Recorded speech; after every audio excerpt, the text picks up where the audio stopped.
இந்த கிரேவிக்கு ஒரு மசாலா அரைச்சிக்கலாம். அதுக்கு 1/2 கப் வெங்காயம் ரஃபாக சாப் பண்ணது, ஒரு பச்சை மிளகாவை ஒரு மிக்ஸி ஜாரில் சேர்த்துக்கிறேன். இது கூடவே ஒரு 10 முந்திரி பருப்பு வந்துட்டு ஒரு 10 நிமிஷம் தண்ணியில் ஊற வச்சுருந்தேன். அதையும் இந்த பிளெண்டரில் சேர்த்துக்கிறேன். சேர்த்துட்டு தேவையான அளவுக்கு தண்ணி சேர்த்து இந்த மாதிரி ஸ்மூத் பேஸ்ட்டாக அரைச்சி வச்சுக்கலாம். இப்போ ஒரு கடாயில் நான் 3 டேபிள் ஸ்பூன் எண்ணெய் விட்டுருக்கேன். அதில் 1/2 டீஸ்பூன் சீரகம், 1/2 டீஸ்பூன் சோம்பு சேர்த்து பொரிய விட்டுக்கிறேன். அது பொரிஞ்சதுக்கப்புறமா 2 ஏலக்காய், 3 கிராம்பு, ஒரு கல்பாசி, ஒரு பட்டை, ஒரு 10 கருவேப்பிலையில சேர்த்து ஒரு வாட்டி வதக்கிக்கிறேன். அதெல்லாம் பொரிஞ்சதுக்கப்புறமா 1 கப் அளவுக்கு வெங்காயத்தை வந்து பொடியாக கட் பண்ணி சேர்த்துக்கிறேன். இப்போ இந்த வெங்காயம் வந்துட்டு சாஃப்ட் ஆகிற வரைக்கும் வதக்கிக்கலாம். வெங்காயம் சாஃப்ட் ஆனதுக்கப்புறமா நான் 1 டேபிள் ஸ்பூன் அளவுக்கு இஞ்சி பூண்டு பேஸ்ட் சேர்த்து பச்சை வாசனை போகிற வரைக்கும் வதக்கிக்கிறேன். அதுக்கப்புறமா 1 கப் அளவுக்கு தக்காளி சேர்த்துக்கிறேன். தக்காளி சேர்த்து கொஞ்சம் குழைவாக வர்ற வரைக்கும் வதக்கிக்கலாம். இது கூடவே தேவையான அளவுக்கு உப்பும் சேர்த்துக்கிறேன். இப்போ பார்த்திங்கன்னா அந்த தக்காளி வந்துட்டு கொஞ்சம் சாஃப்டாகி எண்ணெய் பிரிஞ்சதுக்கப்புறமா நம்ம அரைச்சி வச்சுருக்க வெங்காயம் முந்திரி பேஸ்ட் இருக்கு இல்லையா, அதை சேர்த்துக்கலாம். சேர்த்து ஒரு டேபிள் ஸ்பூன் அளவுக்கு தண்ணி வேணும்னா அந்த மிக்ஸி ஜாரை வாஷ் பண்ணி ஊற்றி எண்ணெய் பிரிகிற வரைக்கும் இதை நல்லா குக் பண்ணிக்கலாம்.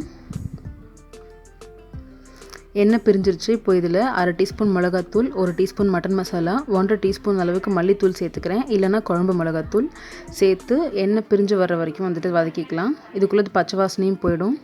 அதுக்கு ஒரு 2லேருந்து 3 நிமிஷம் எடுக்கும். ஸோ இந்த மாதிரி எல்லாம் ஒன்றா திரண்டு வரும். அந்த ஸ்டேஜில் நான் 1/4 கப் அளவுக்கு தயிர் சேர்த்துக்கிறேன். தயிர் சேர்த்து பச்சை வாசனை போகிற வரைக்கும் வதக்கிக்கலாம். இப்போ பார்த்திங்கன்னா தயிர் சேர்த்து ஒரு 2 நிமிஷத்துக்கு அப்புறமா பச்சை வாசனை போயிடுச்சு. இந்த ஸ்டேஜில் நான் 2.5 கப் அளவுக்கு தண்ணி சேர்த்துக்கிறேன். தண்ணி சேர்த்து நல்லா ஹை ஃப்ளேமில் வச்சு ஒரு 5 நிமிஷத்துக்கு கொதிக்க விடலாம். 5 நிமிஷம் கொதிச்சதுக்கப்புறமா கிரேவி கொதிச்சுட்டு இருக்கும் போதே ஒரு 4 அவிச்ச முட்டை, 2 உருளைக்கிழங்கு அவிச்சது இது எல்லாத்தையும் சேர்த்துக்கிறேன். முட்டையை வந்துட்டு லைட்டாக கீரல் போட்டு சேர்த்துக்கலாம். உருளைக்கிழங்கு வந்துட்டு 1 இல்லைனா 2 உருளைக்கிழங்கு வந்து இந்த மாதிரி மசிச்சு சேர்த்துக்கலாம். உருளைக்கிழங்கு இந்த மாதிரி மசிச்சு சேர்த்திங்கன்னு சொன்னால் கிரேவி வந்துட்டு கொஞ்சம் திக்காக இருக்கும். இப்போ இது எல்லாத்தையும் சேர்த்து ஒரு வாட்டி நல்லா கலந்து விட்டுட்டு 2லேருந்து 3 நிமிஷத்துக்கு இது நல்லா கொதிக்க வச்சுக்கலாம். ஜஸ்ட் இந்த மசாலா வந்துட்டு இந்த முட்டையிலையும் உருளைக்கிழங்குலையும் இறங்குறதுக்காக தான்.